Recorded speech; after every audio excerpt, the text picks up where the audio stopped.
Well, hello, creatives, community, and kind folks. Excuse me. Welcome to RPG with DBJ. I'm your host, DBJ. I've been away from the channel for quite a while, but we are back. And to get back into the flow of doing this on Monday through Friday, 6 a.m. Eastern Standard Time, uh, I'd like to do like an introductory kind of thing, get people back into seeing the notifications and get the mental juices flowing. And essentially, this channel, despite my efforts to push it towards other things, it's really about world building. And as the chat is already uh, getting involved in it. The world building comes from pop culture, comes from classic Dungeons and Dragons, and so I thought I'd go back to an old norm and go, well, what are some iconic monsters in in classic Dungeons and Dragons fantasy gaming, fifth edition, which actually doesn't belong to Wizards of the Coast any longer. What iconic things can we take and then world build from? Now, my rules for world building are take a thing and expand upon it. So it won't just be me reading off statistics, it'll be expanding upon that concept and maybe going a little bit too far, getting a little gonzo. I like to use the word gonzo a lot. Going into some fun areas, some a little bit disturbing areas, and even some comedic areas as well. And then at the end of the show, we usually go for about an hour ish. I'll let you guys in on what's been going on, lifestyle, good and bad. It's all a wash, so it's pretty. I'm all right, but we'll get into that. And so look forward to today being purple worms. We're going to get into trolls. We might get into rust monsters. Of course, we're going to get into mimics and things like that. But we're going to talk about purple worms today. Yeah, like that man, a comment here. This makes perfect sense. Like, no real work needs to be done to make a world based on a purple worm. Yep. Just name the world Arrakis and the campaign can be called Dune. Exactly. I mean, listen, the part Dune Part 2 trailer for the movies come out. It looks Denis Villeneuve is an excellent visual artist. Don't know how the movie's going to be, but if it's anything like the first one, it'll be excellent, if not summarized, which is a difficulty in adapting anything Dune related, but it's awesome. So we're going to get into this, and yes, we're going to pull a lot of things from the Dune series, unfortunately, because well, there aren't too many other series to pull from. But I thought we would also look at some science and maybe even get ourselves some imagery up here. Now, let me share this with you guys. Let's see. Let's get to the studio. I'm going to show you some images um, from first edition when the purple worm first existed, and it's not the best art. Listen, I'm a fan. I guess there's a new thing called the NSR, like new system revolution, I think I've been hearing it called. I guess I fall into that category. But we're going to get into some artwork and share you some information about the purple worm, and then we'll talk about like building a world, showcasing the purple worm, like what would happen if purple worms just got out of hand. So in here we have purple worm. We are on the website, the Forgotten Realms. Wow, Forgotten Realms wiki, and there's a first edition image right here, and it's compared to today. Okay, maybe it's not the best, but this is what we had to work with, and I think there's some vestigial eyes at the top. I think they tried to imagine it with a big mouth and a stinger. But as described, it's actually, I think, quite larger than the image would give it. And then here we have if you guys can see this, we have this second edition image and then a third edition image, giving it a little more dynamism. Then a fourth edition image, boom, bursting out of the ground, and then of course we have ourselves the fifth edition image. I'm going to go back to the first edition. I saw this when it was brand new, and it does give it as you click each image here. If you want to go to this this particular location. It does tell you like what's his favorite terrain, what's his average length and height, and I think it's gotten bigger over time. But it is almost a classic kaiju long before the Jurassic even came about, and it is known to have like excuse me, here's the description. It was an enormous worm-like creature with a hide covered in chitinous or chitinous plates that were dark purple in hue, with a mouth filled with teeth at one end and a poisonous stinger on the other. A mature purple worm had a body 5 feet wide and 80 feet, 5 feet wide or 1.5 meters, and 80 feet or 24 meters long, and 40,000 pounds or 18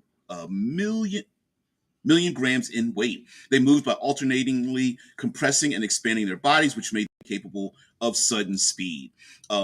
In the Dune movie, it was explained that the worms can vibrate their bodies, which shifts the soft sand, allowing them to flow through the sand. And of course, we have diets and things like um, it kind of parallels real life worms, which we'll get into that as well, because there's nothing greater than actual information from nature and using some of the science that we know about real life animals and translate them into monsters. But anyway, it says purple worms were predators and scavengers who devoured whatever organic matter they came across. Nothing was safe. They were capable of swallowing human and horse-sized beings whole. However, as they tunneled through the ground, they consumed much dirt and rock materials, which it broke down and excreted constantly. Purple worms in mineral-rich environments could leave castings contained unrefined ores and even precious metals and gemstones. Some adventurers sought out purple worms' carcasses or casts for such treasures. And this parallels real life worms.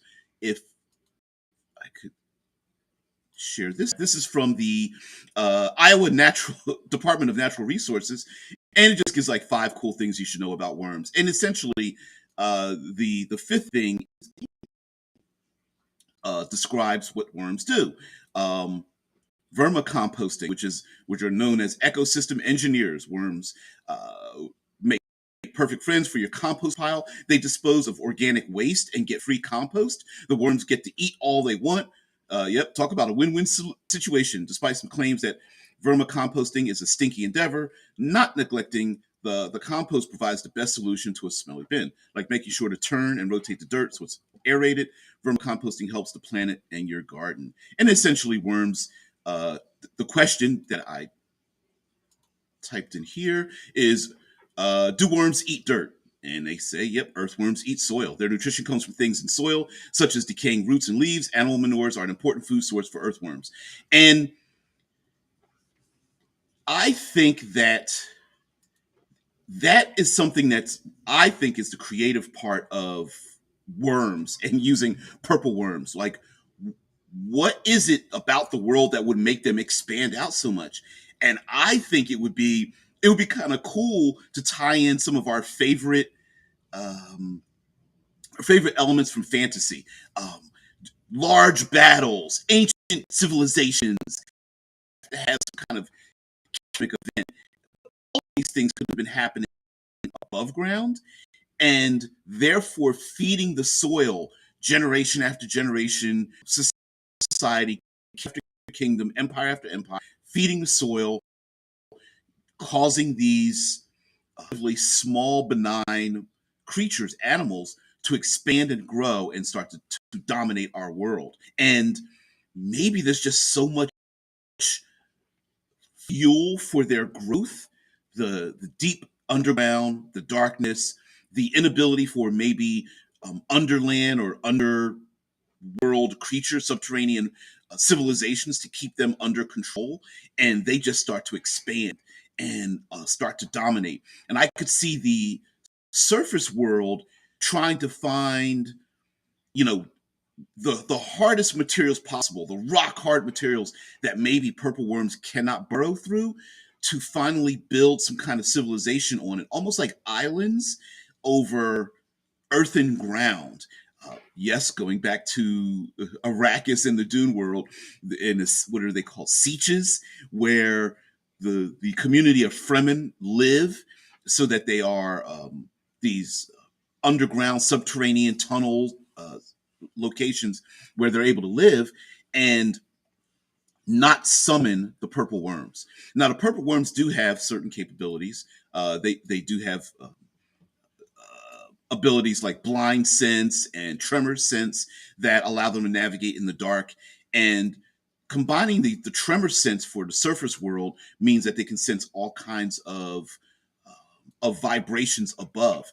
And I could see, you know, the adults telling their children about not traveling in large groups because they could sense the of armies or nomadic tribes, caravans, and things of that nature being, and it's actually a perfectly uh, falling because all of the great civilizations may have crumbled and been destroyed. Castles crumbled, and what a great excuse to have, you know, small groups of individuals, adventurers, party members, going out into the wild and um, having being able to find cast off things, treasures and artwork and gemstones and gold and ancient artifacts that people haven't recovered because it's just too dangerous to do so except for small groups of people. Dr. Turd Midget. Ooh. Uh, mm, I guess there are large turds too, but anyway. So the doc says so the land would be incredibly fertile, farmland where the worms occasionally poop up a bit of ancient treasure as a bonus, but sometimes they eat your kids. Yeah, that's exactly right. And exact. I think okay. So there is this. Sometimes in fantasy, we tend to attribute deep and dark and dangerous things to like um, some kind of Tarask or Kaiju's dominating, but it's because of somebody else. This might actually be because of ourselves. You know, you could take and when we engage in this world building, do, would this dominate the entire world? No, you could actually push this off to like a corner of your world if you wanted to, or this could be a part of the underdark, and maybe this is a plot that is starting to grow. Like this might be an apocalypse that's happening in the far future of your world, or happening just now as players crest the mountains and they see this. But it may be an extremely that seemingly doesn't seem to impose as many dangers as people think. Like, for example, the fertility of the land may first place. I mean, no connectivity issues, please, no. Part of their and food and water resources or something, and they climb the mountain range and they see land, and it keeps drawing more, which they keep feeding the worm the comp they keep composting the earth, and it's this cycle of there's this land where you know apples and oranges grow because your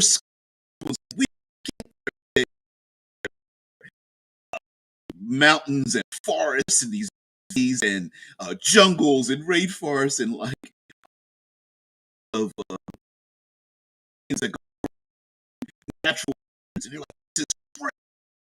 And of course they die, and uh, unfortunately they would be feeding the very things in the ground and such. I hope we are not having any freezing or complicated issues, but it's telling me that I'm having connectivity issues, so I apologize for that.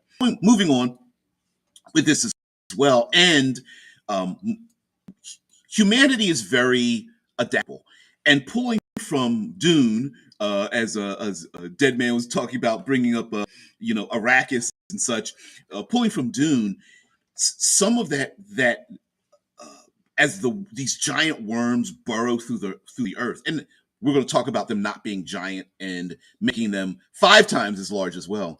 Oh, my audio's breaking up. Yeah, there's there isn't much I can do on my end. I'm using a very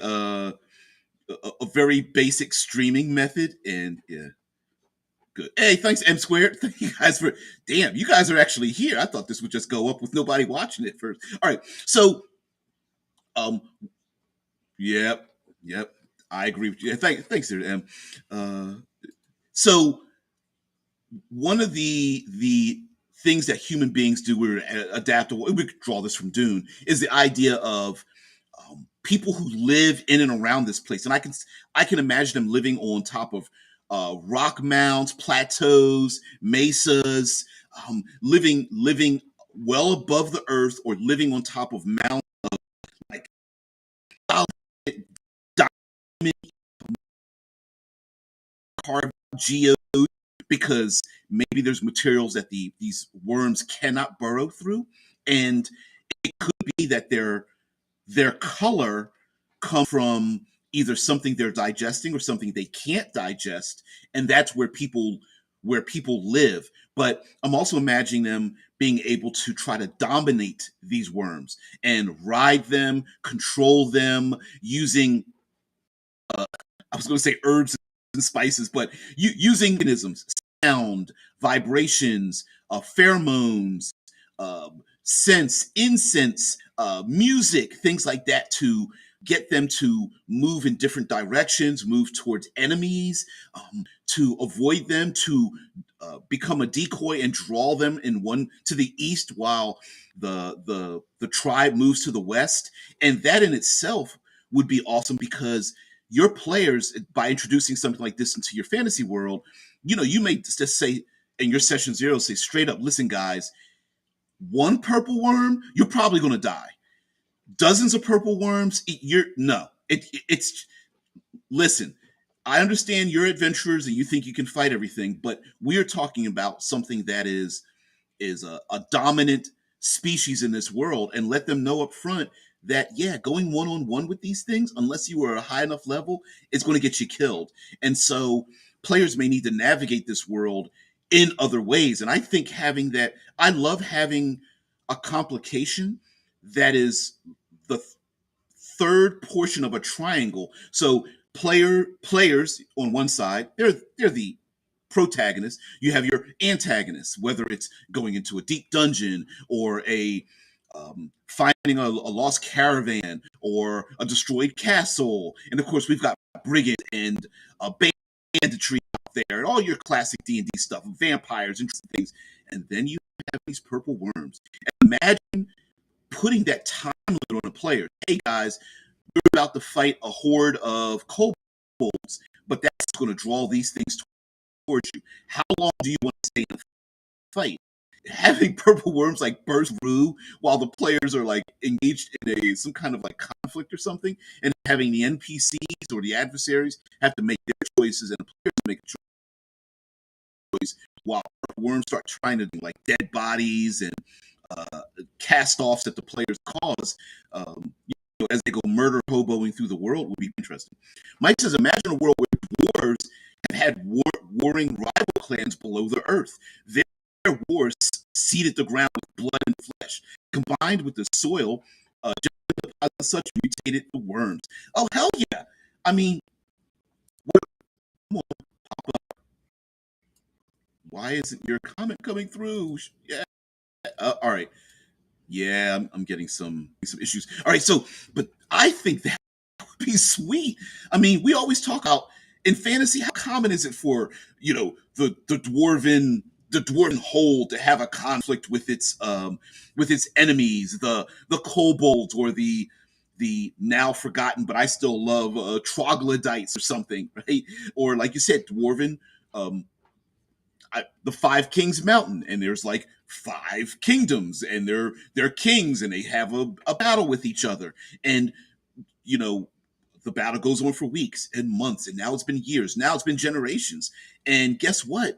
Everyone around them is like, we need to stop this fight, if for no other reason than we're fueling the growth of these purple worms. Now, we do have game statistics for purple worms, and Uh, I'll share this tab. Here we go. And mind you, I classically have always thought of, and I think we should think of game statistics, whether you're playing fifth edition or any other edition. I'm on actually uh, 5thsrd.org. I think it's yeah, 5thsrd.org. And for me, this statistic is an average. It's like if it's imagine the age of exploration and people go out into the world, and the first time they saw a tiger, they come back to the mainland or whatever, and they come back home and they go, this is what a tiger is, and they write down the stats and they drew pictures of it and everything, and maybe they've captured a tiger. But is that the average one? Probably, right? But are there smaller ones and bigger ones and different colors, and do they live in different environments? I mean, they went to the jungle, but did they think that there were, white tigers that lived in the Arctic? They didn't know. And so I think purple weren't, or any monster in fantasy should be considered this. So, having 247 hit points is an average. Are there ones that like double that, like have the maximum hit points? Hell's yes. Of course there are. Would they have armor class that goes up and down based on their age or circumstance? Or hell, could they be cladding by dwarven, warriors or something that go out there and put cladding on them to make them even tougher? Or have the purple worms eaten materials to make them tougher? Yes. Could they be diseased or starving or wounded or poisoned or something of that nature? Yes. And then, of course, with the speed, 50-foot land speed or a burrow speed of 30 feet, could you modulate that a little bit? Hell's yes.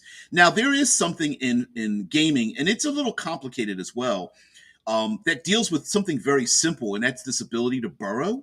And in the sense that we know in reality, to if we were to take a flashlight and a shovel and go after something that burrowed, that is a little difficult to reach your hand down. I mean, not only difficult but scary as well to place your head face first down into a hole, even if you had a flashlight and a dagger, and have your rear end sticking up and try to fight something down there, because you have to talk about cover and earth and the digging, and does a purple worm leave a tunnel behind or doesn't it? Well, actually, it does have the ability, Tunneler, which says the worm can burrow through solid rock at half its burrow speed and leaves a 10-foot diameter tunnel in its wake, which means that it has the ability to burrow without doing such a thing. So could they trap up PCs or adventurers in the Underdark by burrowing, leaving a gap, and then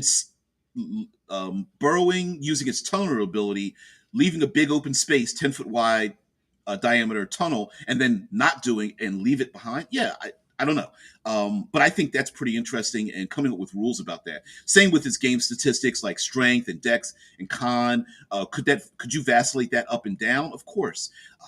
Having locations where people in the from the subterranean realm, humanity living in caves.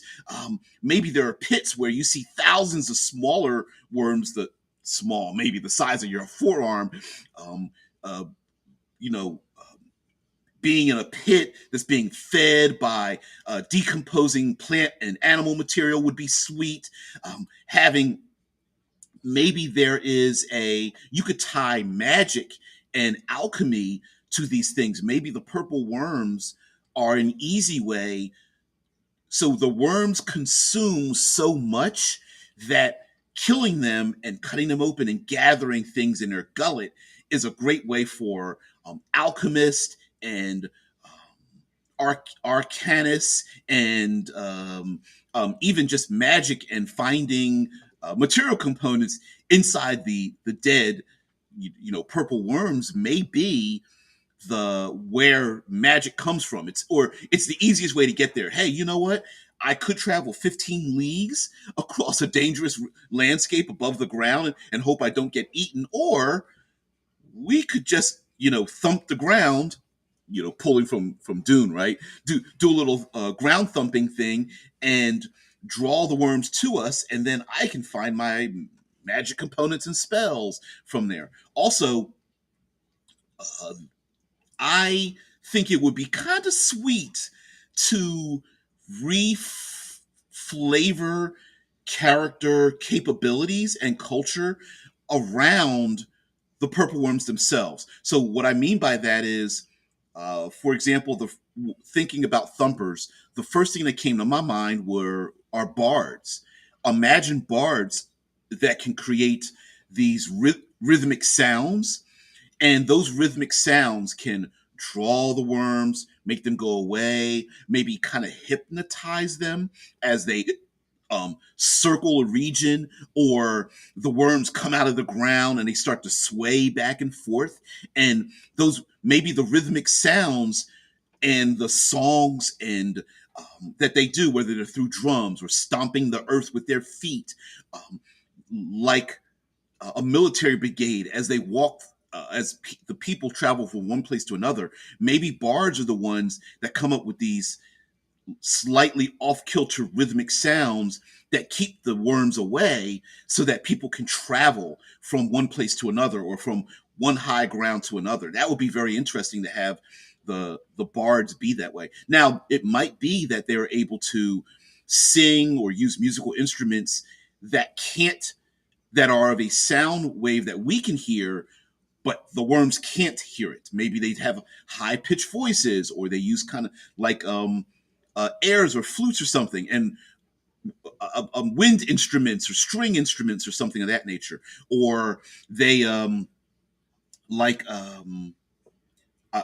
there is throat singing and music that can be made by pounding the body, and that might be, maybe armor and weapons are formed from the carcasses of these purple worms, just like in Dune, where they have those knives, and the knives are made from the teeth, the steel hard teeth that are pulled from, or maybe found from the giant worms. Maybe purple worm armor, plate armor is made from their plates.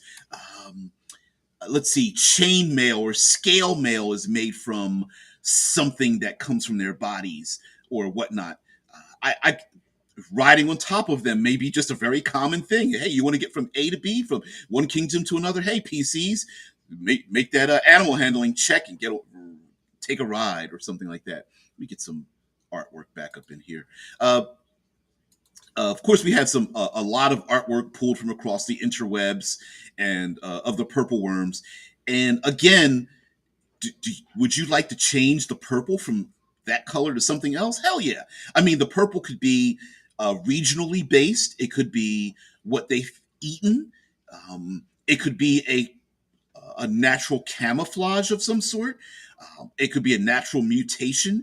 Maybe there's a way to solve this if the players delve down deep into the Underdark to find something. Maybe um, there's some kind of amethyst or purple gemstone or something that can take control of them. And if you really want to get flavorful, maybe some of, or a lot of magic is shaped around the purple worm as well. Like, for example, talking about character capabilities, barbarians are able to strike with the speed and efficiency of purple worms, and they, the barbarian culture is not about killing them at all. Same thing with rangers and druids or something. It's like, well, maybe not rangers, but it's like, we don't want to kill them, we actually want to follow them.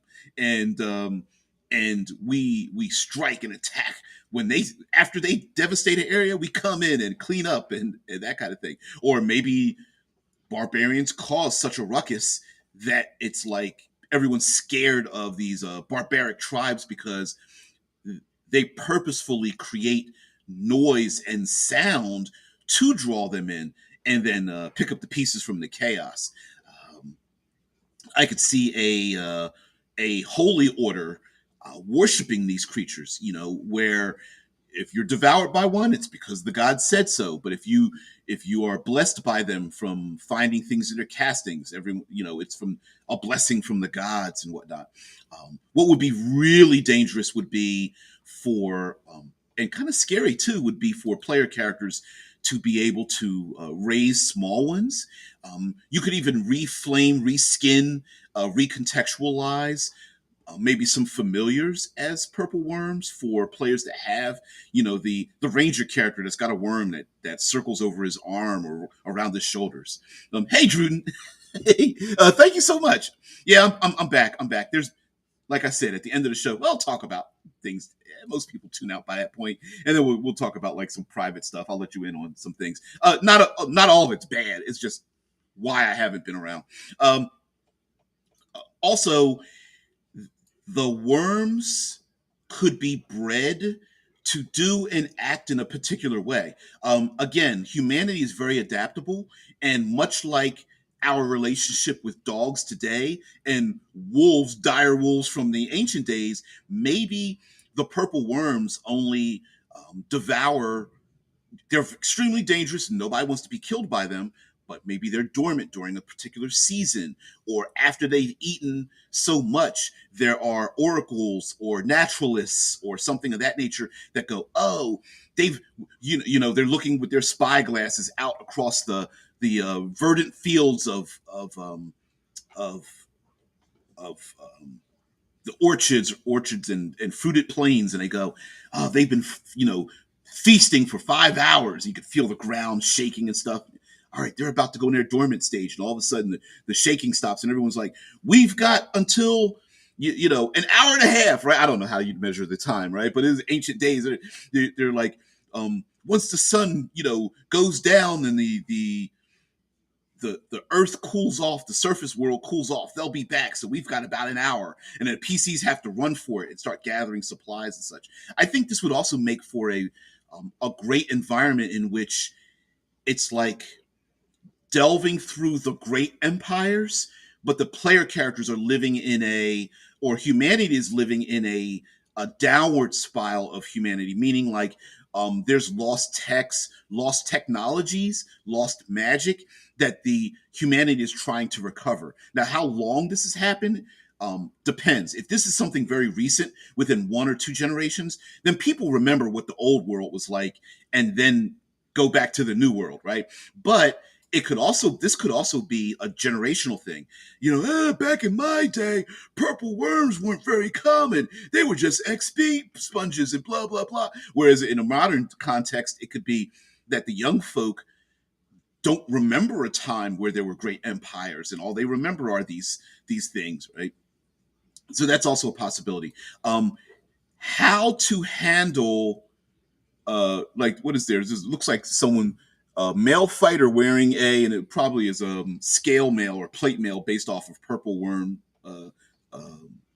skin or something like that. But there may also be, um, oh, look at that, purple worm, print your monsters, and some people painted them different colors, and that may be a thing, right? Where again, they consume, maybe they only travel in certain areas, they only consume certain things, they're drawn to like sound and vibration, of course. They could be different colored worms, could be the bred worms from rival communities that are taking over. Maybe different worms of different colors represent different things. So red worms might live in volcanic areas or places of red clay, whereas the black worms live in the more swampy, dark areas or necrotic areas. I mean, maybe they've consumed the necrotic flesh of the undead, and they have a desire to consume that as well. I like the idea that it's not really something you fight; it's part of the natural background where, much like the weather and earthquakes and tornadoes and flash floods and we are having our brothers and sisters and promies up in the north of us here in the United States. Canada's going it's having a huge effect as that smoke pours down the United States. Of course, we have to bitch about things, even though people north of us are going through much harder conditions. Of course, we got to bitch about it here down in the States. So America's sorry about everything that's happening there, but it's having an effect on us, which we've got to talk about that as well. In a Since this is a role playing game channel, we're going to talk about it in terms of uh, getting the hard fuel for creativity. Yeah, this is, I think, using it as an elemental. Like I said, it's the original kaiju of the gaming world, and I think that's awesome. Dr. Turd says if their color is affected by the minerals they eat, people would have a good idea of where to mine. A diamond worm shows up and eats half the village, and all the dwarves move in and start digging. Yeah, hell's yeah. I mean, could you imagine, like, a little bit? It's a little bit dark, but the dwarves are just like they where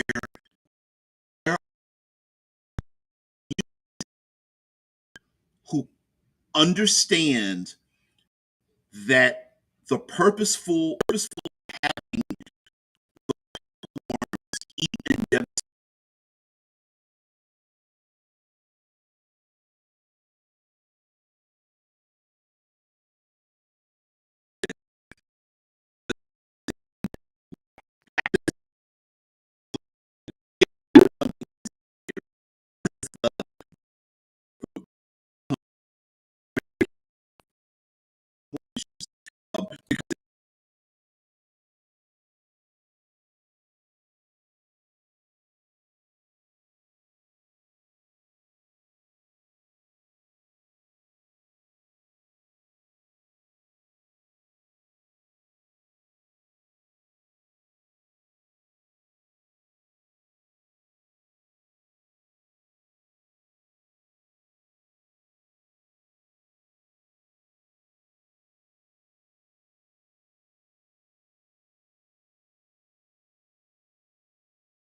stream or internet that is getting bogged up.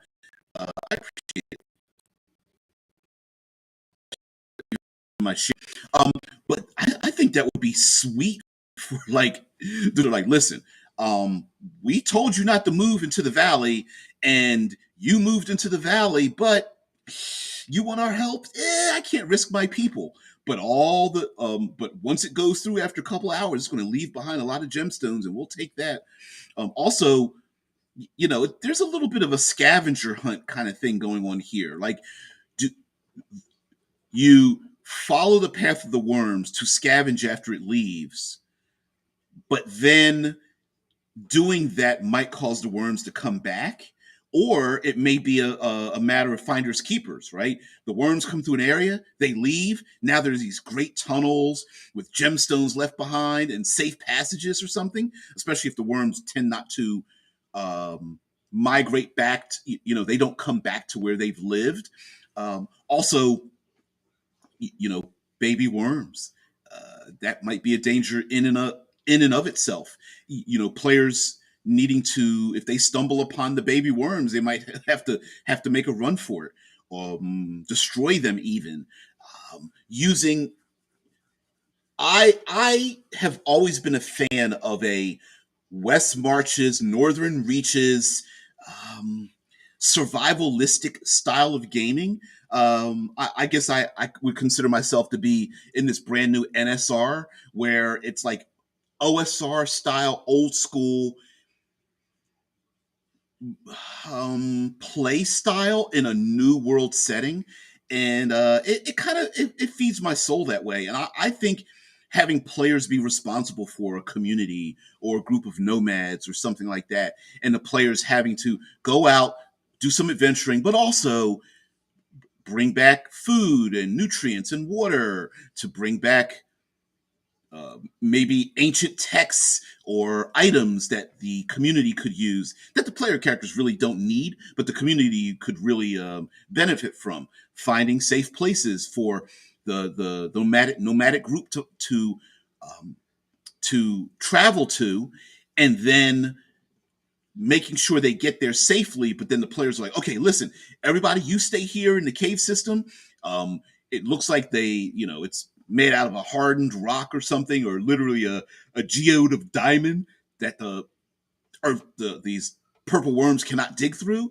So you stay here. We're going to go back out, and it's the collapsed castle of Grendar the Second or something like that. And we heard rumor that he had assembled a great treasury or something, was known as a noble knight, and gathered a great treasury, but was killed before sieging the dark armies of the three liches or whatever. So we're going to go to the castle and see if there's treasure there. And then, of course, the two of the three liches are supposedly dead. There's one lich that's still around who's struggling with a small cadre of survivors to gain back the ancient text that the other two liches had, but they're gone. But guess what? Their phylacteries are still around, and they're piled under stone, and the dwarven hold knows that the two liches are still there. And guess what? The purple worms are still circling around. They're still a danger. And what if the purple worms dislodge the phylactery so that the other two liches could literally come back to life? But the third lich, if you play your cards right, they're stuck.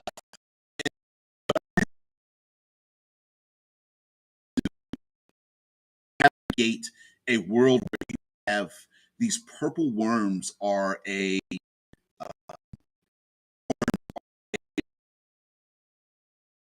on the horizon.